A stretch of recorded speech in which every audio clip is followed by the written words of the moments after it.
Hey guys, it's Willie. Today I want to take a look at Caterpillar stock. As you can see, you got quite a bit of volatility around in here. Let's see, from March to now, you're up 18%. Year to date, you're looking at 4%. Caterpillar is one of those stocks. I owned it at one point. I think I bought it really at the bottom of the COVID crash. So you're looking there, I think is where I bought it at. I've sold it since then. I did not manage to maintain this 126% gain. I wish, but no. And you'll see in a minute, based on the stock numbers, the financials, you'll see why I sold the stock. So let's switch over now to those numbers.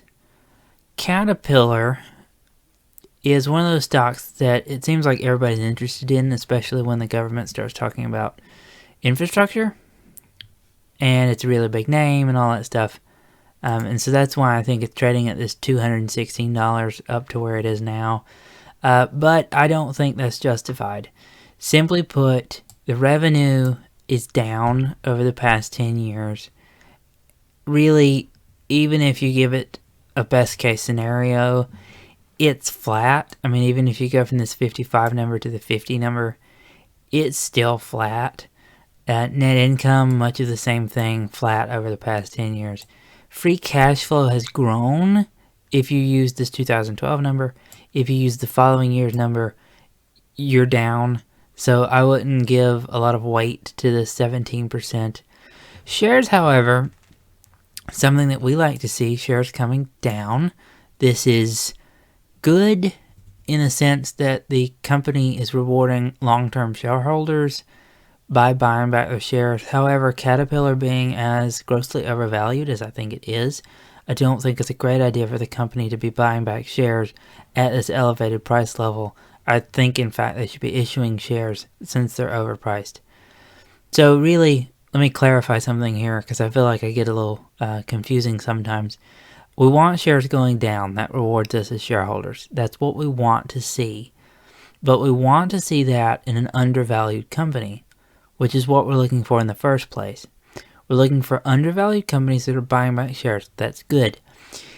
An overvalued company should issue shares.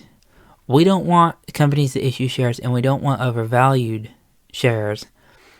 But if a company is overvalued, they should issue shares because it is at that elevated price and they can issue shares at that price, rather than issue them when they're undervalued and get less than what they're worth.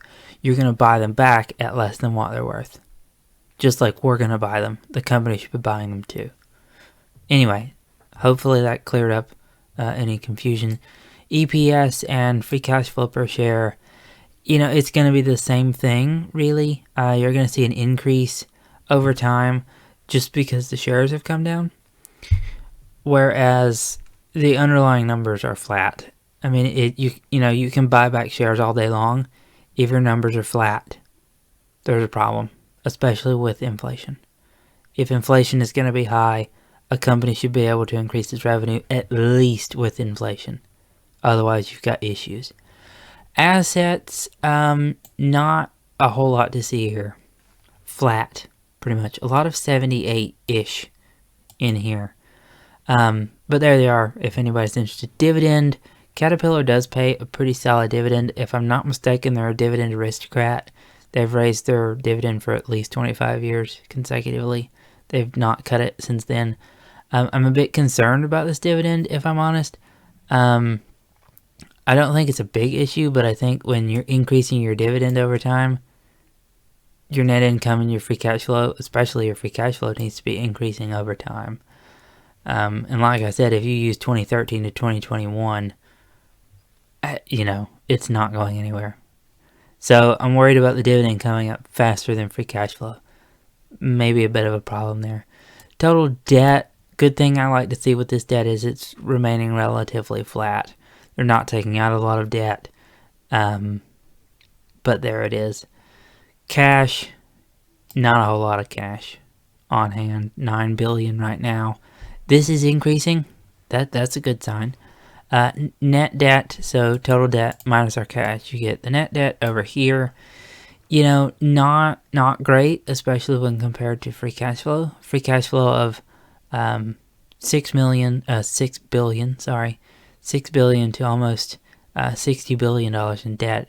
You know, you're looking at 10 times. I would say 9 times gets you closer.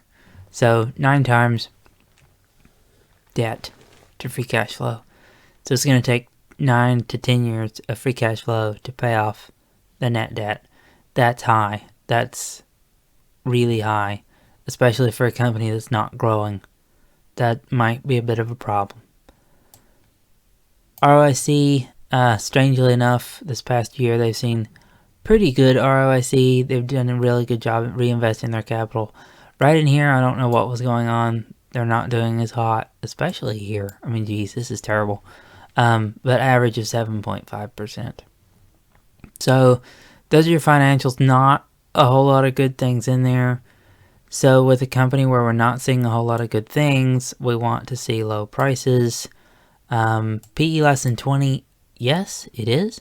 5-year PE is no. Price to free cash flow currently is right at our metric of 20. 5-year price to free cash flow 25 over 20, so that looking like it's overvalued. So based on your 5-year numbers, you're looking at overvalued. Based on current numbers, maybe not. Net debt, this is what scares me.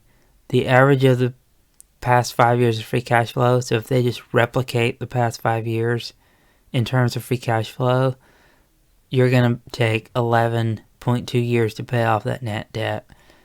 Sorry guys, it's too high for me. Revenue growth over the past 5 years, only 2% a year, not keeping up with inflation. Earnings growth, there's some weird number in there. They're not growing earnings at 54% a year. Yeah, something weird's going on there. Free cash flow growth, okay, 6%, not bad. Shares out, I think you're seeing some of this problem again. Shares outstanding down, good, but not really with an overvalued stock. ROIC over 9%, but just barely. So with a stock like this, I think you should be looking for low valuation. My forecast here definitely conveys that. I have set a 0% growth rate for both free cash flow and net income. I see no reason to assume that a company that has been unable to grow revenue, net income, and free cash flow over the past 10 years suddenly becoming able, I don't see them suddenly becoming able to grow. So, I mean, you know, we're using the past 10 years as a metric for what the future is going to look like. You know, if they haven't grown over the past 10 years, they got to figure it out, but we can't assume that they're going to figure it out. So you're looking at 0% growth. I said 10 multiple. It's good company. If they keep throwing off the dividend, it's cash. Okay, there's that. But with such low growth, PE of 10. I mean, I don't see paying more for this company. If there's no growth, you're going to want to buy it cheap anyway. But yeah. Anyway, based on free cash flow, you're looking at $110, $118 based on net income. Come over here, our current price, $216.05. Price target in 10 years, $113.66, roughly half of the current price. Not a good look already. In at $216, you get your free cash flows out at $113. You're breaking even, guys. And actually, as a matter of fact, with inflation, you'd be getting a negative return. You'd be getting a negative return because your dollars are worth less. So yeah, Caterpillar is a. Are they a good company? I want to say yes. Every part of me wants to say that they're a good company because their services and their products are necessary. Like they're very much a needed product. However, I don't see buying into this company at this level. I think if it were to drop considerably, and it would have to drop, like it'd have to drop in half. I don't see buying it. I don't see buying it unless they can figure out how to start growing a little bit. And it doesn't have to be much. If they can grow in line with inflation, great. But they're stuck where they are. Not great. So that is all I have to say about Caterpillar. I'm staying away from it right now. And if somebody sees something that I'm missing here, you know, by all means, do what you got to do. But I don't see it, guys. I really don't. So with that said, I'm going to end the video here. And I will catch you guys in the next one with a new stock.